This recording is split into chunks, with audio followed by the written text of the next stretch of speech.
Bonjour à tous et bienvenue dans cette nouvelle vidéo sur PDF Exchange Viewer, donc lecteur très intéressant de fichiers PDF. On a vu dans la première vidéo comment installer ce logiciel. Dans la deuxième vidéo, on a vu quelques propositions de réglage. Et dans cette troisième, et on avait vu également le début des l'utilisation de certains outils. Et notamment l'outil machine à écrire, hein, qui est l'un des plus importants pour écrire sur un PDF, puisque je rappelle que le contexte de ce tutoriel, de cette série de tutoriels, c'est comment utiliser finalement PDF Exchange Viewer en ergothérapie dans une optique d'adaptation des documents scolaires et comment permettre à un jeune voilà, de remplir des documents qui auraient été numérisés par l'enseignant. Donc c'est dans ce cadre-là que l'outil machine à écrire est très important. On a vu qu'on pouvait le paramétrer. On va voir maintenant rapidement les autres outils d'annotation. Ils fonctionnent tous un petit peu de la même manière, donc ça va quand même relativement vite. Donc l'outil machine à écrire, il est ici. Il y a un autre outil qui est très ressemblant, je vois pas tellement l'intérêt, c'est l'outil boîte de texte. C'est exactement pareil que la machine à écrire, sauf qu'il va y avoir une bordure autour du texte. Donc on peut, en cliquant, on retrouve nos points comme je vous ai montré dans la deuxième vidéo. Donc on peut agrandir la zone de texte, la boîte de texte. On peut bien évidemment la déplacer. Toujours pareil avec les flèches de déplacement. On peut également déplacer avec Alt maintenu. Non, excusez-moi, à chaque fois je me trompe. Shift maintenu et les flèches de déplacement, on peut se déplacer de manière beaucoup plus précise. Alors là donc la différence c'est qu'il y a une bordure. Cette bordure on peut la paramétrer. Puisque je vois que quand j'ai les petits points, j'ai ma barre de propriété ici qui me permet les modifications. Si vous n'aviez pas cette barre de propriété, je vous rappelle dans la deuxième vidéo que je vous montre comment la faire apparaître. Sinon, ce qu'il faut faire, c'est clic gauche donc pour faire apparaître les points, clic droit à votre souris, avec votre souris, vous cliquez sur propriété et vous cliquez sur apparence. Et là, vous retrouvez les mêmes éléments que ceux qui sont ici. C'est-à-dire le style de bordure. Est-ce que vous voulez voilà, pointillé, avec des traits, avec des espèces de petits nuages là. La largeur de la bordure, c'est-à-dire son épaisseur.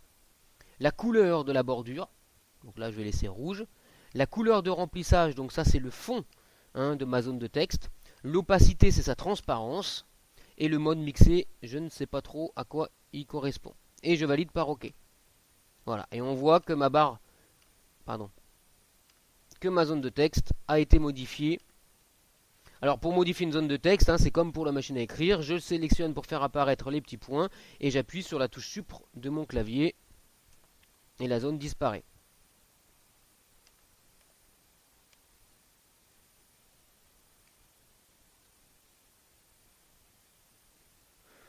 Comme pour l'outil machine à écrire, quand on fait un clic droit donc sur la zone, on clique sur propriété, on paramètre comme on veut pour le mettre par défaut. Donc ça apparaîtra toujours comme ça. Ensuite on clique sur le bouton avancer et on va cliquer sur définir l'apparence courante. Voilà, on vous dit sauvegarde cette apparence sera utilisée pour chaque nouveau commentaire comme style de commentaire courant par défaut. C'est exactement ça qu'on veut. Et je clique sur voilà, je valide et je fais OK. Et donc maintenant quand je reprends l'outil boîte de texte, d'ailleurs on voit que le bouton a légèrement changé ici, et j'ai la même présentation. Alors attendez, parce que là j'en fais beaucoup, c'est pas ça que je veux faire, je veux les effacer.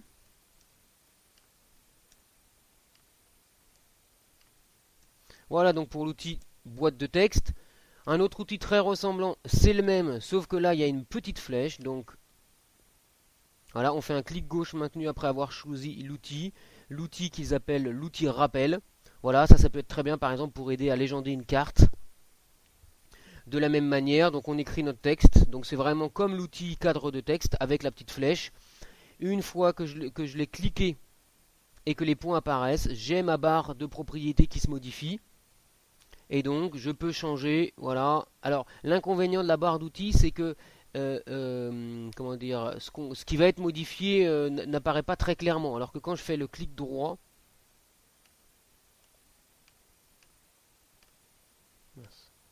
quand je fais le clic droit et que je clique sur propriété et que je clique sur apparence, voilà, j'ai l'intitulé de la modification. Donc là, je sais que je modifie le style de bordure. Là, je vais savoir que je modifie la largeur de bordure. Alors que quand c'est là-haut, c'est pas toujours aussi clair, bon, mais avec un peu d'habitude, franchement, je pense que c'est à la portée de tout le monde. Sinon, reste la technique du clic droit. Voilà, et encore une fois, on peut définir par défaut. Alors là, il y a trois outils qui sont intéressants aussi. C'est donc l'outil surligneur. Donc là, c'est comme si on avait un marqueur pour stabiloter certains passages. L'outil barré, bon, qui peut avoir son intérêt, mais personnellement, je n'utilise pas beaucoup. Et l'outil surlignage. Donc, ces trois outils-là ne vont pas forcément marcher à tous les coups parce que ça dépend, on va dire, du type de fichier. Dans certains cas, on peut sélectionner le texte. Et dans certains autres cas, on ne peut pas.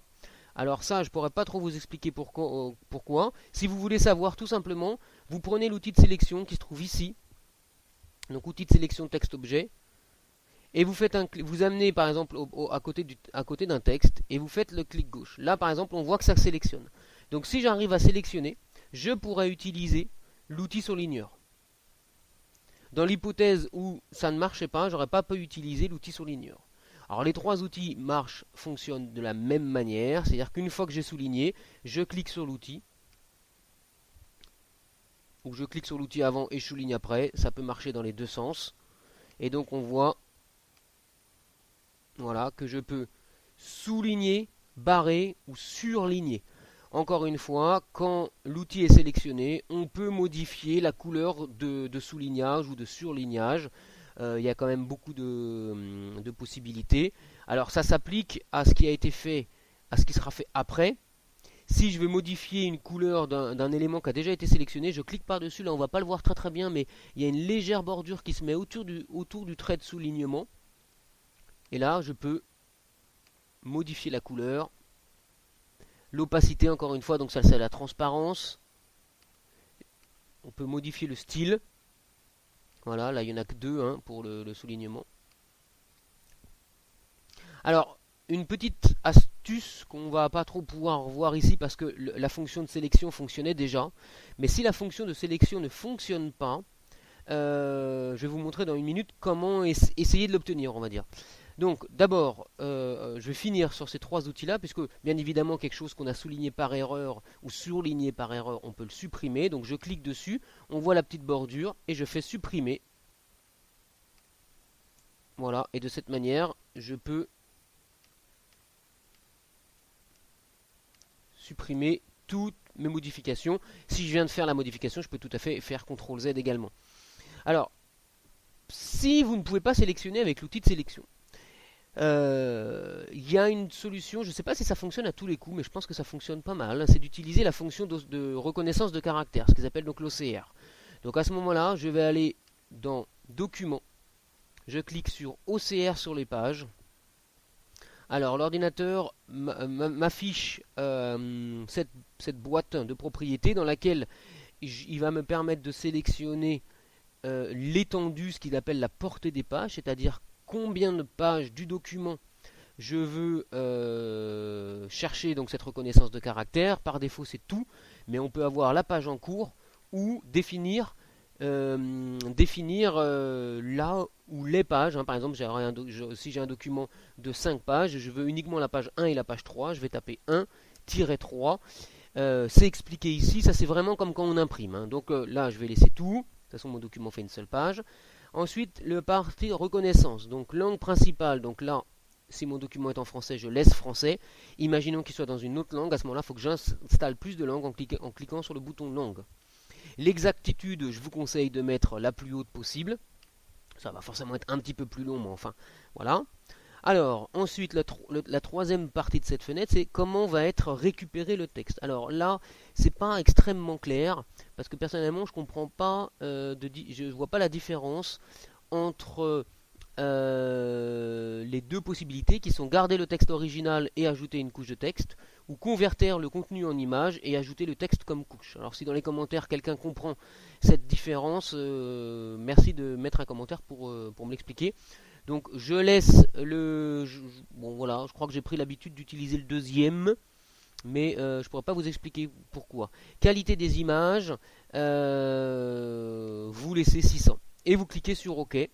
Et là, votre ordinateur va travailler, alors forcément plus ou moins longtemps en fonction du nombre de pages et en fonction de la reconnaissance que vous lui avez demandé. Si vous avez mis haut, moyenne ou basse, en règle générale, ça prend 1 à 2 minutes. C'est pas très très long.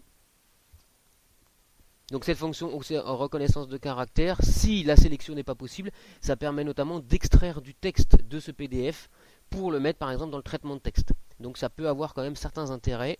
Donc là on voit que pour l'instant ça avance pas trop. On est à 67%.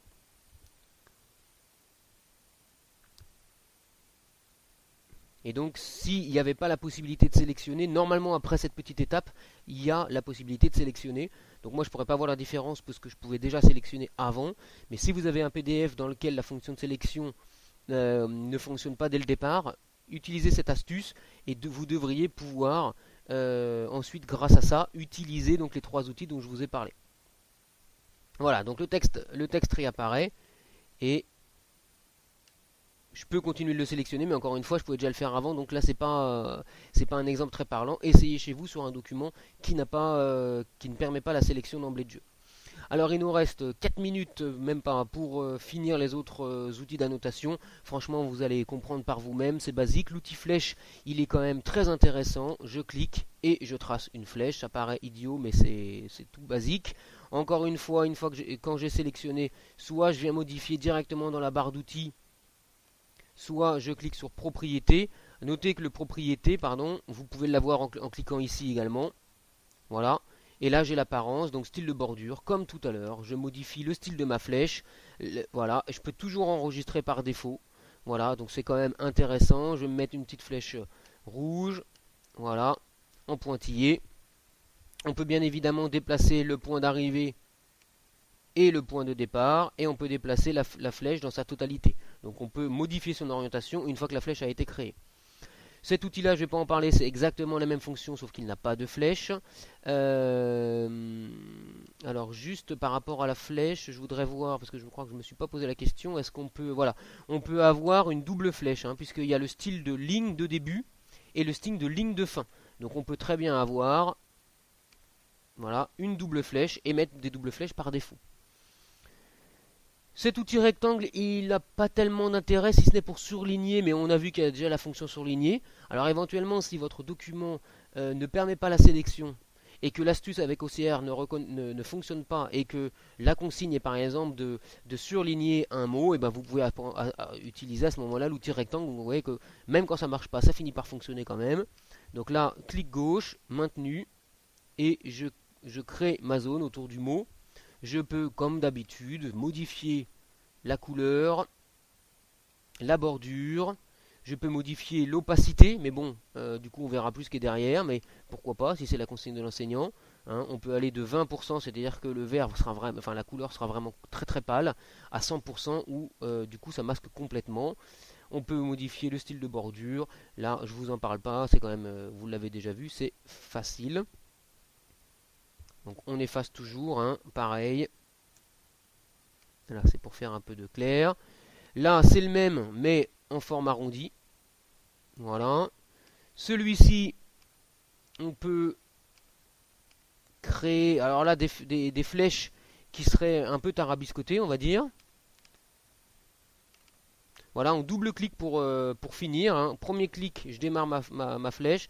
Second clic, au point de changement de direction, et ainsi de suite jusqu'à ce que je fasse 2 clics, et là j'ai ensuite ma flèche que je peux déplacer dans tous les sens, et on voit que je peux ensuite déplacer les points pour modifier. Donc on peut vraiment faire ce qu'on veut. Voilà, l'outil nuage il n'a pas tellement d'intérêt. L'outil crayon, non c'est pas ça que je voulais voir. Voilà, l'outil crayon, on peut faire, voilà, c'est vraiment l'outil à main levée. Et voilà, c'est tout pour cette vidéo aujourd'hui. Derrière, on verra une dernière vidéo, je pense, avec l'outil cliché qui est très important. Et l'outil, je disais dans la deuxième vidéo que je vous en parlerai, l'outil exporter. Voilà, bonne fin de journée à tous.